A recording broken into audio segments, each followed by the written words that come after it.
बिस्मिल्लाहिर्रहमानिर्रहीम। अस्सलाम वालेकुम। मैं हूँ मुअज़्ज़म अली, आप देख रहे हैं मेरा यूट्यूब चैनल इक्की जान। तो मेरे चैनल को आपने करना है लाइक, सब्सक्राइब और आपने इस पर पढ़ना है दुरूद शरीफ। अगर आप चाहते हैं कि अल्लाह पाक जो है ना हम सब को कामयाब कर दे इस दुनिया में भी और आखिरत में भी, तो फिर आपने हम सब ने दुरूद शरीफ कभी छोड़ना नहीं है। तो अल्लाह पाक और उसके नबी प्यारे महबूब हमको कभी नहीं छोड़ेंगे और अल्लाह पाक की रहमतें हम पर बरसती रहती हैं जो आदमी दुरूद शरीफ पढ़ता है। ठीक हो भाई? तो दुरूद शरीफ कौन सा है? छोटा सा दुरूद शरीफ, अल्लाहुम्मा सल्ली अला मुहम्मदिन व अला आलि मुहम्मद, अल्लाहुम्मा सल्ली अला मुहम्मदिन व अला आलि मुहम्मद। ये दुरूद शरीफ है जिसका तर्जुमा है कि अल्लाह तो रहमत नज़र फरमा हज़रत मोहम्मद सल्लल्लाहु अलैहि वसल्लम पे और तो रहमत नज़र फरमा हज़रत मोहम्मद सल्लल्लाहु अलैहि वसल्लम की आल पर। ठीक है भाई? जो आदमी ये दुरूद शरीफ पढ़ता है अल्लाह पाक उसके ऊपर इतनी रहमतें करते हैं, इतनी रहमतें भेजते हैं कि वो सोच भी नहीं सकता। बारिश की बूंदों से भी ज़्यादा उसके ऊपर रहमतें बरसती हैं। ठीक है भाई? और वो हमेशा अल्लाह की यानी कि हदूद में रहता है और नेकी करना उसके लिए आसान हो जाती है, गुनाह करना उसके लिए मुश्किल हो जाता है। यही सबसे बड़ी फजीलत है। और अल्लाह पाक उसको दुनिया में ही सुकून कल्ब, दिल का सुकून भी अता फरमाते हैं। जो सबसे बड़ा जो इनाम है वो यही है। सही हो गई? तो वैसे भी माह रमज़ान का महीना चल रहा है, तो अल्लाह पाक हम सबको तौफीक दे कि ज़्यादा से ज़्यादा हम जो है ना दुरूद शरीफ रहमत भेजें अल्लाह पाक के प्यारे महबूब हज़रत मोहम्मद सल्लल्लाहु अलैहि वसल्लम पर, जो कि हमारे भी प्यारे नबी हज़रत मोहम्मद सल्लल्लाहु अलैहि वसल्लम हैं उन पर। तो अल्लाह हम पर भी रहमतें भेजे। तो बात करेंगे कि सुकून कल्ब भी दुरूद शरीफ भी जो है ना अल्लाह पाक के कुछ ख़ास बंदों की नसीब होता है। जो दुरूद शरीफ पढ़ते हैं वो ये ना समझे कि वो ऐसे ही है, अल्लाह पाक उनको चुनता है। अल्लाह के ख़ास बंदे होते हैं जो दुरूद शरीफ पढ़ते हैं। सही होगा जी? और उनको अल्लाह पाक सुकून कल्ब देता है, दुनिया में ही सुकून मिलता है उनको। सुकून मिल जाए और उसके अलावा क्या चीज़ चाहिए दुनिया में? दिल का सुकून ही तो है सबसे बढ़कर। सही हो गया? तो इसी तरह मुझे एक बात याद आई कि हमको ये भी साथ साथ देखना चाहिए कि समटाइम लोग जो है ना अस्तग़फिरुल्लाह के मकाम पर जो है ना अल्हम्दुलिल्लाह कह रहे होते हैं। हालांकि वहाँ पे अस्तग़फिरुल्लाह ही बनता है, वो ही कहना चाहिए।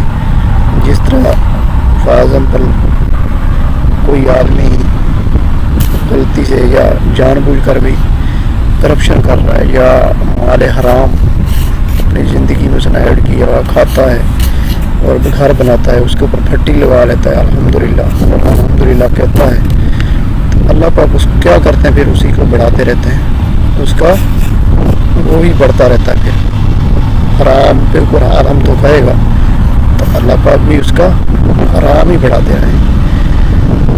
तो जो चीज़ जगह जहाँ पे है उसी पे उसको वहीं पे वो चीज़ ही बनती है। सही हो गया? तो हमको अल्लाह पाक हम सबको माल हलाल कमाने की तौफीक अता फरमाए और अल्लाह पाक उसमें इतनी बरकत पाए डाले कि वो ख़त्म ही ना हो कभी। तो इसी वजह से हम अल्हम्दुलिल्लाह के मकाम पे अल्हम्दुलिल्लाह कहना चाहिए और अस्तग़फिरुल्लाह के मकाम पे अस्तग़फिरुल्लाह कहना चाहिए। क्योंकि जो अल्हम्दुलिल्लाह के मकाम पे अल्हम्दुलिल्लाह कहेगा उसका तो अल्हम्दुलिल्लाह जो अच्छा माल है वही अल्लाह पाक बढ़ाता रहेगा ना, वही पैदा होता रहेगा। तो ये चीज़ है। अल्लाह पाक हम सबको सीधे रास्ते पे चलने की तौफीक अता फरमाए और दुरूद शरीफ कसरत साथ पढ़ने की तौफीक अता फरमाए। और अल्लाह पाक हम सबको आखिरत की तैयारी के लिए तौफीक दे और आखिरत में कामयाबी करे। आमीन। अल्लाह की रहमत बहुत बड़ी है। आप भी कभी भी ज़िंदगी में मायूस नहीं हुआ करें, परेशान नहीं हुआ करें। ये सब परेशानियाँ मुसीबतें अल्लाह की तरफ से आती हैं और अल्लाह ही वापस लेकर जाता है। और یہ اچھے کے لیے آتی ہیں، برے کے لیے نہیں۔ آپ قرآن مجید پڑھ کے دیکھا کریں، آپ کے ہر سوال کا جواب آپ کو اللہ کے قرآن مجید میں ملے گا۔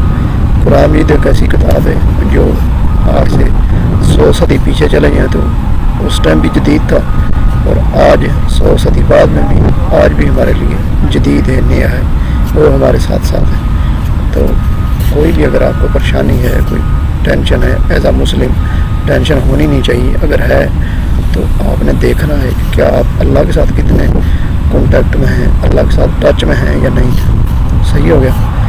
جو آدمی جتنا اللہ کے ساتھ ٹچ میں ہوگا اس کو کوئی پریشانی نہیں ہوگی، کیونکہ اللہ پاک اس کے ساتھ ہوتا ہے پھر۔ ٹھیک ہوگا جی۔ تو خاص کر قرآن مجید جو ہے نا، ہم کو ترجمے کے ساتھ پڑھنا چاہیے کہ اللہ پاک ہم سے آخر کہہ کیا رہے ہیں، اللہ پاک ہم سے فرما کیا رہے ہیں، جو ہمارے لیے اللہ پاک نے قرآن پاک نازل فرمایا۔ صحیح ہو گیا۔ یہ نہ ہو قیامت والے دن اللہ پاک ہم سے سوال کریں کہ میں نے جو آپ کے لیے قرآن مجید اتارا تھا تو آپ نے پڑھا تھا، آپ بولیں گے ہاں ہم نے تو پڑھا تھا، لیکن اللہ پاک جب آپ پوچھیں گے تو کیا میں نے اس میں آپ کو بولا تھا، کیا فرمایا تھا، تو ہم کو تو پتہ ہی نہیں۔ جس نے ترجمے کے ساتھ نہیں پڑھا وہ کیا بولے گا، وہ تو یہی بولے گا بس پڑھا تھا، معلوم نہیں ہے کیا فرمایا تھا، تو پھر کیا فائدہ ایسا پڑھنے کا۔ کم از کم پتہ تو ہونا چاہیے نا اللہ پاک ہم سے کیا بات کر رہے ہیں قرآن پاک میں۔ وہ کہتے ہیں، حضرت علی کا قول ہے کہ جب